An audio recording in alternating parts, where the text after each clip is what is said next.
hey English teacher, let me tell you something. Stop teaching English. I know that's counterintuitive, but that's exactly what you should be doing.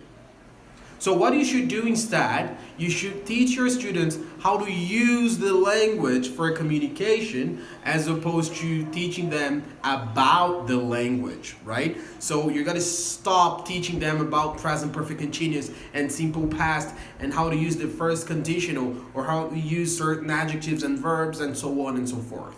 Right? But why you should be listening to me? Let me introduce myself. I'm Vanderlei Santana. I'm the founder of English Mentoring Academy, and my job is to help teachers like you to take your career to the next level by teaching more effectively and becoming an English mentor instead of an English teacher.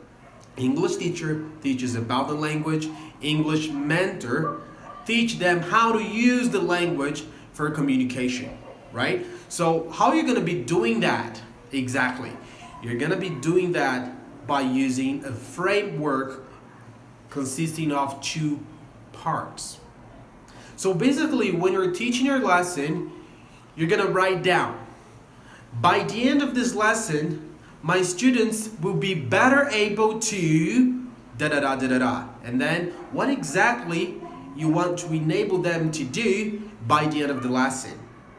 Okay, so for example, as opposed to teaching the present perfect continuous and plan your lesson around this topic, what they're going to be doing is what exactly they're going to be better able to do using this grammar structure. So for example, by the end of this lesson, my students will be better able to talk about their work experience.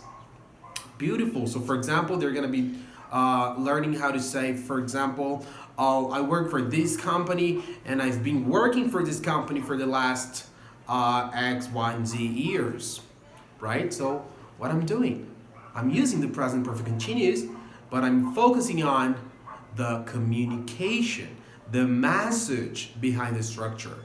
So that's the first part of the framework. By the end of this lesson, my students will be better able to do something. So most of the time you're going to be using the verb talk or the verb write. Okay? The second part of this framework is the context. Don't get confused. The context is not the topic of the lesson. The context is the real life scenario, the real life situation in which they will be using that certain language. In this example, we could be doing something like, by the end of this lesson, my students will be better able to talk about their work experience in the context of a job interview. Boom, that's exactly what they should be doing. What they're going to be better able to do and in which context.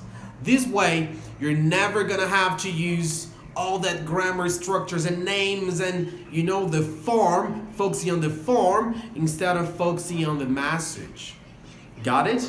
By the end of this lesson, my students will be better able to do something in the context of, and then you describe the context, a real life situation in which they're going to be using that language. All right?